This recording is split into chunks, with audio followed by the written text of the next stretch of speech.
and welcome to Mission Alive. This week we have celebrated the death of two great women who went to Papua New Guinea from Australia in the early 60s. One of them was Sister Mario. We celebrated her death because of the life she had lived. The life she had lived meant that she had heard God say, "Well done, good and faithful servant. Enter into the place I have prepared for you." So what was her life like? She was a nurse.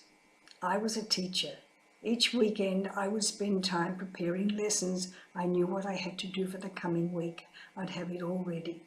But nurses couldn't prepare. They didn't know what was coming this week. An arrow, a stonefish biting, stinging somebody's foot, somebody putting their foot on volcanic soil and going through into the boiling sulfur. All sorts of things could happen. Children playing at school, breaking an arm, breaking a leg, and they had to deal with it, no preparation.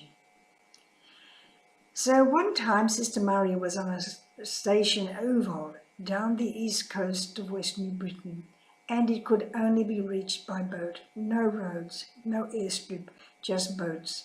And whenever you went from Rabaul to Uvon, it was always a rough trip. Sister Maria was there, and an old woman died. And Sister Maria and the village people were puzzled. Nobody knew why this woman had died. She had no symptoms of any sickness that Sister Maria knew. A couple of days later, a young child died, exactly the same. The people were really puzzled. They were really getting frightened because nobody knew how this little child had died. For Sister Maria, no symptoms of any illness that she knew. So she rang the doctor at the main office in Rabaul and told him what had happened. And he said, "Well, I'll come down." So he came down. And of course you can't get somebody to die just because he's a doctor there. So nothing happened much at the hospital, but the doctor watched as Sister Maria served the people, giving medicine, giving injections, delivering babies. And then one day suddenly the boys came and said, "Sister, come quick, you're needed at the top of the mountain." The doctor said, "I'll come with you." He didn't know what he was saying because he'd never been there before, but going up that mountain was Sister Maria's everyday work.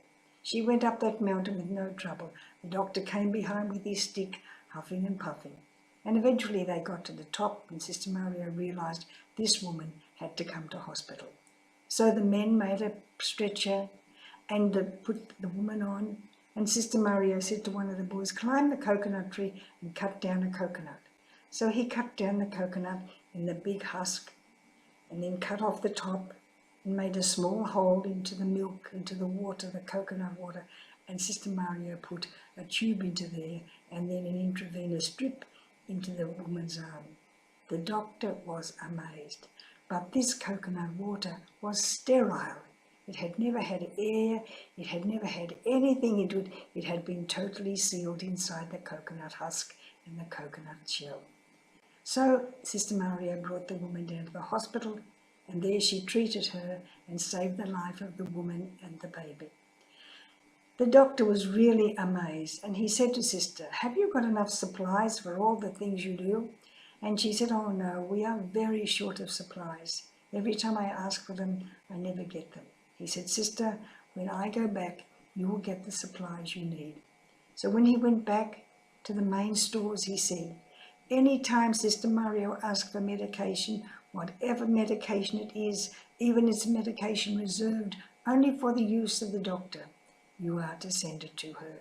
She is doing the work of a doctor, a woman trained as a nurse doing the work of a doctor." He was totally amazed. And of course all our nursing sisters in Papua New Guinea did the same. The sisters that I lived always amazed me at the wonderful things they did and how many lives they saved. So that's how the sisters lived and worked in Papua New Guinea. They had nothing. They didn't get supplies. Nobody thought how marvellous they were for doing what they did, and they didn't think how marvellous they were. But when somebody dies, you begin to look back and see what they have done, how their life has served others. Every one of us has to make our lives serve others. So make sure this week you do something to serve others.